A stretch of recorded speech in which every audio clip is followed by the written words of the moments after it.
ಸ್ವಲ್ಪ ಇನ್ನೊಂದು ಸ್ವಲ್ಪ ಉಪ್ಪು ಖಾರ ಹಾಕಿ ಹೇಳ್ತಾ ಇದ್ದಾರೆ ಅವರು.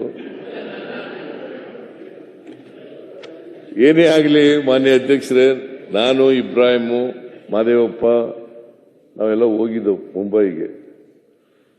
ನನಗೆ ಕಾಂಗ್ರೆಸ್ ಸೇರ್ಕೋಬೇಕು ಅಂತ ತೀರ್ಮಾನ ಆದಮೇಲೆ ನಾವೆಲ್ಲ ತೀರ್ಮಾನ ಮಾಡಿದ್ವಿ. ನಾವೆಲ್ಲ ಮಾದೇವಪ್ಪ, ನಾನು, ಇಬ್ರಾಹಿಮು,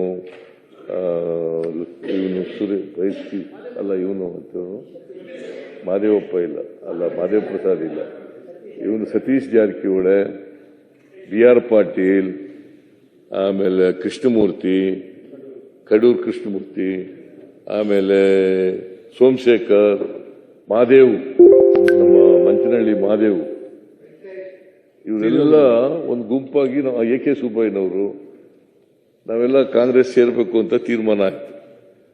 ಆಗ ಇವ್ರನ್ನ ಭೇಟಿ ಮಾಡೋಣ ಅಂತ ಮಾದೇವಪ್ಪನೋ ಇಬ್ರಾಹಿಮ್ ಸಲಹೆ ಕೊಟ್ಟಿದ್ರು. ಅಲ್ಲ ನೀನೇನ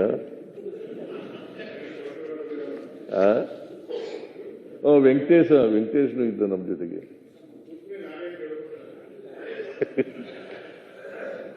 ಇವೆಲ್ಲ ನಾವೆಲ್ಲ ಸೇರ್ಕೊಂಡಾಗ ಆಗ ಹೋಗಿ ಕೇಳಿದ್ದ. ಪಾಪ SM ಕೃಷ್ಣ ಅವರು ನಮಗೆಲ್ಲ ಊಟ ಹಾಕಿ, ನಮಗೆ ನೀವು ಬಹಳ ಅಗತ್ಯ ಇದೆ, ಸೇರ್ಕೊಳ್ಳಿ ಕಾಂಗ್ರೆಸ್ಗೆ ಅಂತ ಹೇಳಿ ನನಗೆ ಅಡ್ವೈಸ್ ಮಾಡಿದ್ರು.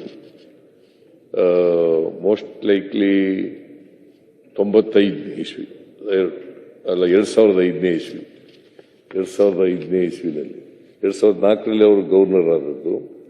2005ನೇ ಇಸ್ವಿನಲ್ಲಿ ನನ್ನನ್ನು ಕಾಂಗ್ರೆಸ್ ಅಲ್ಲ JDSನಿಂದ ಎಕ್ಸ್ಪೆಲ್ ಮಾಡಿಬಿಟ್ರು.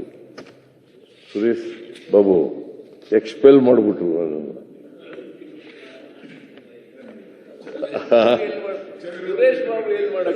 ಇಲ್ಲ ಸುರೇಶ್ ಬಾಬು ಪಾಪ ಈಗಲೂ ಸ್ನೇಹಿತನೇ, ಮುಂದಿನೂ ಸ್ನೇಹಿತನೇ, ಇನ್ನೇನು ಸ್ನೇಹಿತನೇ, ಯಾವಾಗಲೂ ಸ್ನೇಹಿತನೇ. ಎಕ್ಸ್ಪೆಲ್ ಮಾಡಿದ್ರು. ಆಗ ನಾವೆಲ್ಲ ಅಯಿಂದ ಸಂಘಟನೆ ಮಾಡ್ತಾ ಇದ್ದೋ. ಆಮೇಲೆ ಕಾಂಗ್ರೆಸ್ ಸೇರ್ಬೇಕು ಅಂತ ತೀರ್ಮಾನ ಮಾಡಿದ್ರು. SM ಕೃಷ್ಣ ಅವ್ರನ್ನ ಭೇಟಿ ಮಾಡಿದ್ರು. SM ಕೃಷ್ಣ ಅವರು ಸೇರ್ಕೊಳ್ಳಿ ಅಂತೇಳಿ, ಅಗತ್ಯ ಇದೆ ಸೇರ್ಕೊಳ್ಳಿ ಕಾಂಗ್ರೆಸ್ ಪಾರ್ಟಿಗೆ ಅಂತ ಹೇಳಿದ್ರು. ಆಮೇಲೆ ಸೇರ್ಕೊಂಡಾಯ್ತು. ಅದಾದ್ಮೇಲೆ ವಿಧಾನಸಭಾ ಅಧ್ಯಕ್ಷರಾಗಿ ಕೂಡ ಒಳ್ಳೆ ಕೆಲಸ ಮಾಡಿದ್ರು, ಮುಖ್ಯಮಂತ್ರಿಯಾಗಿ ಕೂಡ ಒಳ್ಳೆ ಕೆಲಸ ಮಾಡಿದ್ರು, ಲೋಕಸಭಾ ಸದಸ್ಯರಾಗಿ ಕೂಡ ಒಳ್ಳೆ ಕೆಲಸ, ಒಳ್ಳೆ ವಾಗ್ಮಿ ಕೂಡ, ಸಂಸದೀಯ ಪಟು, ಒಳ್ಳೆ ವಾಗ್ಮಿ, ಸಂಸದೀಯ ಪಟು, ಬಹಳ ದೀರ್ಘವಾದಂಥ ಅನುಭವ ಇತ್ತು.